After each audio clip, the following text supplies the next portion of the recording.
Hi, this is Tim of the 1916 Company. Welcome and thanks for logging on. If you love this watch, email me, Team Mosso at the1916company.com for purchase pricing and availability questions concerning this watch.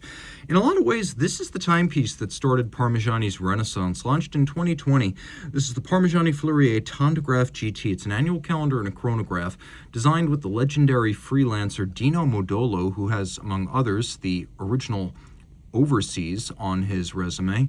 This watch finally put it all together for Parmigiani, the well-respected manufacturer who, through Michel Parmigiani, is personified by an actual living person, and which has, between its constituent companies, the ability to make every part of a watch. And yet, despite all of this competence and the high regard in which its founder is held, Parmigiani always floundered a little bit with design, and it could never quite convince people that really should be considered on a par with the likes of the Vacherons and the APs of the world.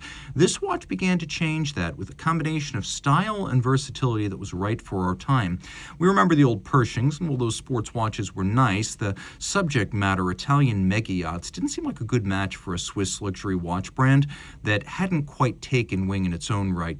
This righted that wrong. 42 millimeters in diameter in stainless steel. The watch is 13.9 millimeters thick. If we're just measuring the lugs, lug to lug, it's 46.8, but if we measure the first link on each side, then the total distance across the wrist is a more representative 51.2 millimeters. Now this in steel is a 200-piece limited edition, so there's not a whole lot of them out there. Taking a look at it on the wrist, it's big, but it's got a nice curvature to the lugs. Those lugs, everywhere they've appeared on Parmigiani watches, they've improved both the aesthetics and the ergonomics. And while the watch is not thin, it's also not thick. And with a sloped and knurled bezel, it actually will slide underneath most dress cuffs and all jacket sleeves. I'd say if your wrist is my size or larger, 16 centimeters circumference and up, this is going to fit really nicely. The bracelet's integrated, though maybe not quite as integrated as we've seen on Royal Oaks and Nautilus. You can see here it is actually held in with a standard spring bar type setup, although aesthetically from the top you wouldn't note it.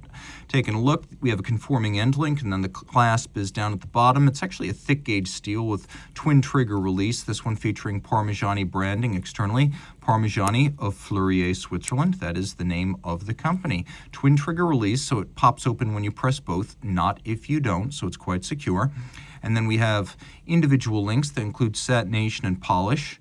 And you can see quite a bit of an intricacy. Taking a quick look at the removable links, you'll appreciate that they feature screws, so you can remove them with your jeweler's screwdriver, no block and punch necessary.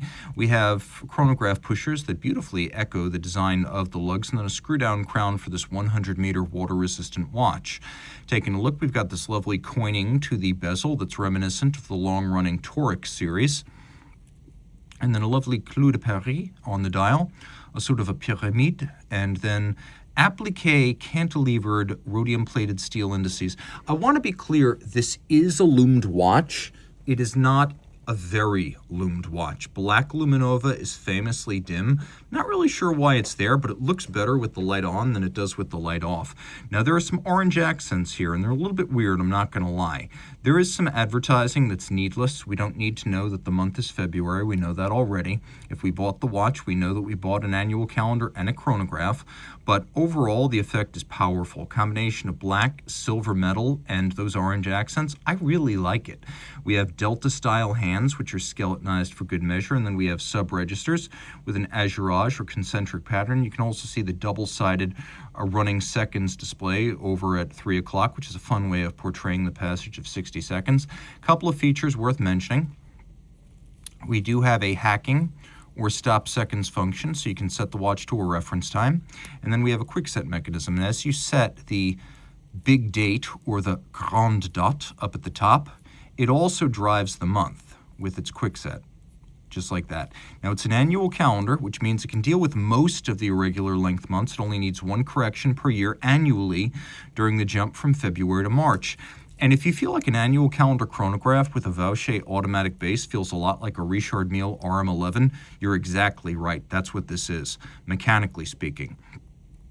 The watch features a vertical clutch chronograph, so the Dubois-Dupraz vertical clutch chronograph annual calendar module always starts without jump or stagger thanks to the smooth vertical clutch, and it also features the annual calendar portrayal with the quick set turn it all over.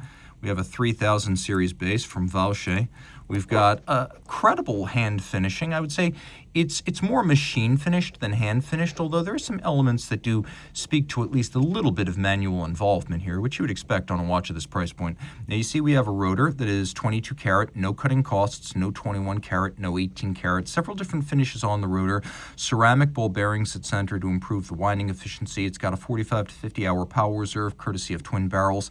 It's free sprung for durability and precise setting. It's a 5-position adjustment, high horology standard. And then you can see that all of this, because it is a modular movement with a module on a base, the PF043 has 56 joules, which is kind of a high count, but again, emblematic of a modular complication. We have these lovely Côte de Soleil sunburst stripes across the bridges. We have satination on the wheels, engine turning on the base plate. We've got polished screw heads. It all looks quite good and price appropriate. A watch that has a lot to offer from a brand that has never been stronger today than it's ever been. A timepiece that I should also say means that you'd be wearing the origin of Parmigiani's strength. Stronger today than it has ever been. Parmigiani Fleurier has a bright future, and this watch, a 200-piece edition back in 2020, is where it all started. So reach out to Team Mosso at the 1916company.com for purchase and pricing details.